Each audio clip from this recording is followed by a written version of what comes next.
अच्छा, काफ़ी सारे ऐसे फैक्टर्स होते हैं जो सोने और चांदी में मतलब कॉमन होते हैं, एक जैसे रहते हैं, लेकिन चांदी में कई चीज़ें अलग से भी काम करती हैं। तो चांदी का आपका आउटलुक क्या है, आगे का नज़रिया क्या है और वहाँ पे कौन-सी चीज़ें इसको सबसे ज़्यादा असर डालेंगी? अगर थोड़ा-सा हम अगले कुछ महीनों या इस पूरे साल का 2025 का एक नज़रिया लेके चलें। तो चांदी लास्ट ईयर भी, और अगर हम कुछ दिन पहले तक देखें, चांदी was out performing gold, but अभी रीसेंट टाइम्स में जो हमने रुपी एप्रिसिएशन भी आते हुए देखी है, उसका थोड़ा सा नेगेटिव इम्पैक्ट चांदी के प्राइसेस को मिला है। बट स्टिल चांदी में भी एक बहुत स्ट्रॉन्ग गेन्स देखने को मिले हैं। ऑलमोस्ट 12.5% तक के गेन्स इस साल देखने को मिले हैं। लास्ट ईयर भी हमने 17% तक के गेन्स आते हुए देखे।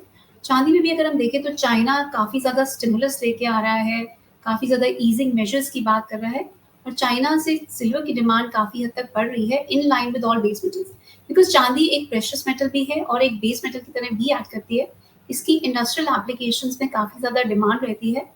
और अगर हम देखें तो चांदी इलेक्ट्रॉनिक सेगमेंट में, सोलर पैनल्स में, इलेक्ट्रिक व्हीकल्स और 5G टेक्नोलॉजी में काफ़ी हद तक यूज़ होती है।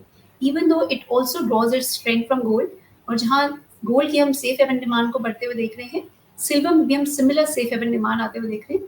बट वहीं इसके साथ साथ इंडस्ट्रियल डिमांड सिल्वर की काफ़ी हद तक बढ़ी है पिछले कुछ सालों में, स्पेशली 5G टेक्नोलॉजीज। और जैसे जैसे वर्ल्ड ग्रीन एनर्जी की तरफ ट्रांजिशन कर रहा है, मुझे लगता है सिल्वर की डिमांड 2030 तक काफ़ी ज़्यादा बढ़ सकती है।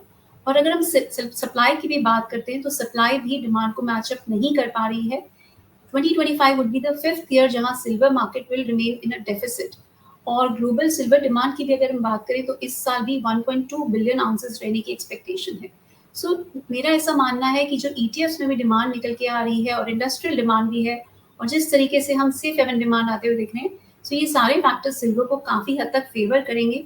और हम ओवरऑल ब्रॉडली भी मेटल सेक्टर में काफ़ी स्ट्रॉन्ग डिमांड आते हुए देख रहे हैं। अगर हम कॉपर, जिंक, एल्यूमिनियम सब में ही देखें तो टैरिफ वॉर की वजह से जो सप्लाई को लेके कंसर्न्स बने हुए हैं, उसका इम्पैक्ट हम सारे ही इंडस्ट्रियल मेटल्स पर आते हुए देख रहे हैं।